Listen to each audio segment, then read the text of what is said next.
step after that the ideal winner of that fight to face Shakur Stevenson? I know Shakur has a date sometime in the summer, but it's also trying to find him the right opponents. Is that the plan to bring Shakur that fight, the winner of that fight?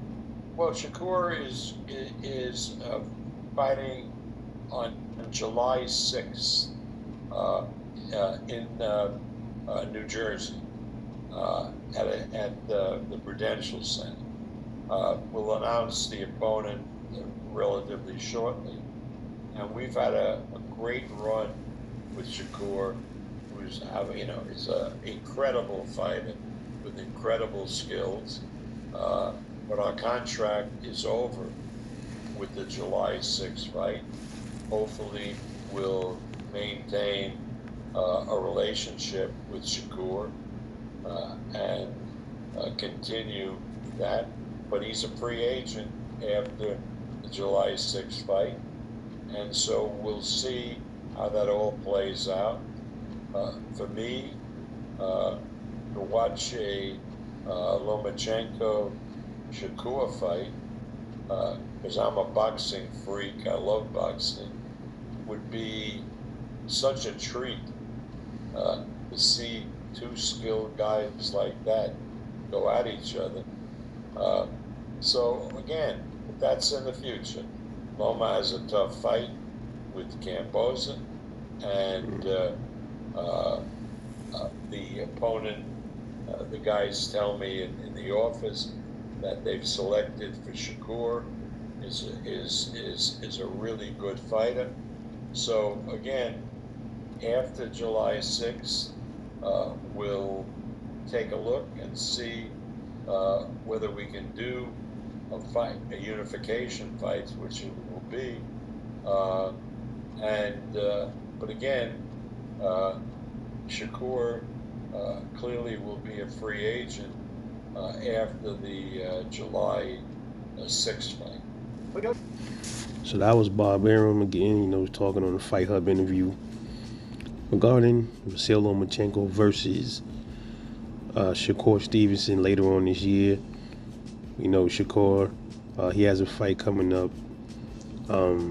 in July against, I think, the Iranian dude. I think he's the same one that gave Frank Martin some problems in their fight. A lot of people a little upset with that fight. Why is Shakur fighting Iranian instead of trying to line it up with Tank Davis or, somebody up there, top level, very top level. And then we know Lomachenko is about to fight George Kambosos for the vacant IBF title. So that would be a potential unification fight because Shakur has the WBC, and then if Loma wins, he'll have the IBF in his hand. So that's a good unification bout right there. They're pushing maybe for the end of the year, but as Bob Arum said, Shakur is a free agent at the end of this fight with Kambosos. Marks the end of his contract with Top Rank.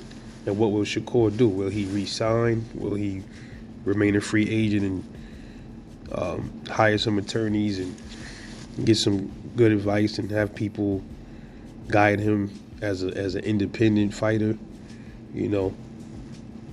Interesting to see what happens. I would like to see Shakur unify with Loma if Loma wins this fight. Because I think that, like I said, the Kambosos fight is much easier. Loma will be is a harder fight for Shakur. But I would love to see that because now Tank, he has the WBA, Loma will have the IBF, and Shakur Stevenson will have the WBC, and the WBO is still vacant. I'm not really sure who will be fighting for that belt. Maybe Ray Murataya, Dennis Berinchik. I'd like to see that, or maybe William Zepeda could take on.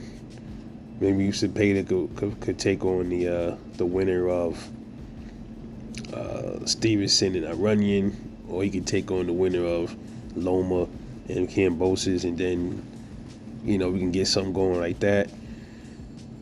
I don't know. We'll see what happens with the WBO. But as for Loma and Shakur, I want to see that. I definitely want to see it.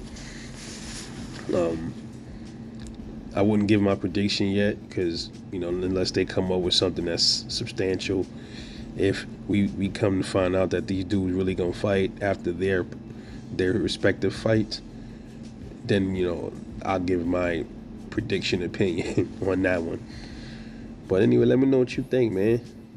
Is a fight between Shakur Stevenson and Vasily Lomachenko on the horizon? But they just ain't telling us yet. This is Rebel Life Boxing. Love y'all. Thanks for subscribing and watching my channel. You know what to do. Share, sub, everything good. And I'll catch y'all in the next one. And I'm off this.